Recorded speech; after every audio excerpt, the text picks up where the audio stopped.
On the 8th of October 2011, the Occupy Dame Street movement started, and a few people decided to set up the tents at Dame Street. 2 weeks after the beginning of the movement, I went down there to stay 1 day and 1 night at the camp, to find out how the camp is organized, how the atmosphere is, but most importantly, the personal motivation that keeps people camping in front of the central bank. I'm 70 years of age, and I think it's a good cause here. It's highlighting the inadequacies in our society. I'd be here around 10 o'clock, and I'd leave it up to midday or 1 o'clock, and I'd have a bit of a break, and I'd leave for a few hours and get talking to people and putting my point of view about what this government is really at. 1,000 people marched through the streets of Dublin. A week later, the number rose to over 2,000.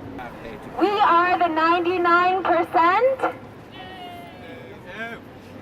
And our momentum is building. I can't remember how many there were on the first night, how many tents. There were maybe, 10 tents, maybe a bit less. And it's grown steadily since then. This is the most amazing thing ever to happen in this country. This is something that I've wanted for a long time. The atmosphere here has been amazing. It's made it very easy to stay here. None of us really knew what it would be like to come up. Did the Occupy Dame Street sign in his hands. That child is 2 years of age next month, and he's €25,000 in debt. What kind of start is that to your future? The country's paying for the crimes of foreign banks, mostly German, British and French banks, who gambled on our property boom. When our property boom stopped, they should have lost money, but the European Central Bank told us that we have to guarantee all their losses, which is unsustainable for a country this size. The private banks who gambled should take the losses, and we've had nothing but cuts for the last few years ever since that happened. People have been brilliant. They've donated food, money, blankets, warm clothing. 99% of the people are fantastic. It's just that 1% that cause problems. We're not expecting the IMF to pack up and go home because there's a few tents outside the central bank. That's not what it's about.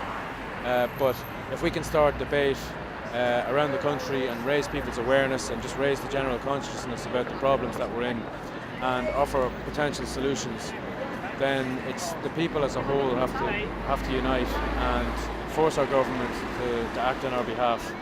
And we're trying to kind of encourage that, and that's really all we can do. After spending 1 night at Dame Street, I experienced how hard it is to stand up for what you believe in. But no matter how exhausting it can get, they do not give up. The atmosphere at the camp was very positive and welcoming towards everyone. 5 weeks after my night in the camp, I went back to see what has changed and if the atmosphere is still the same. The more changes, the people around there now, they're building wooden huts rather than tents. They're building wooden huts rather than getting the inspiration from the kitchen. So we just need more storage structures, and it last a lot longer than I usually will. Here, I find being here one of the most liberating experiences of my life. I get to meet and be with fine men like my good honourable friend here, John Rogers, and people from all different backgrounds. The protest itself is ongoing, evolving, which is like the movement that it is come from, the Occupy movement. They find it very difficult to deal with us because we're so peaceful. They don't know what to do with us because we are a peaceful movement. And what we're doing is within the remit of the law, On the 24th of January 2012, I'm starting a hunger strike at the gate of the camp here I am.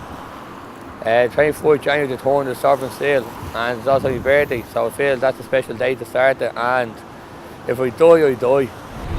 And all the people of Ireland will go on to Joe Duffy and Pat Kenny and Marion Finucane and Ryan Tubridy on the second or third day. The people on the buses going by here who look at us think we're weirdos, they realise that we're not weirdos, that the young man, a young citizen of Ireland, I have a tricolour wrapped around me while I'm doing it, and the tricolour speaks many volumes to people of Ireland does. An Irish citizen doesn't speak volumes, the Irish flag does.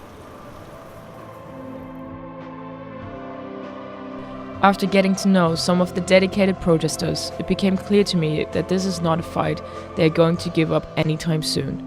It is not easy dealing with the cold, the noises and the 1% that is causing the problem. However, the support is growing daily. They still have a long journey ahead of them, but they are changing people's perspective in the same way they've changed mine.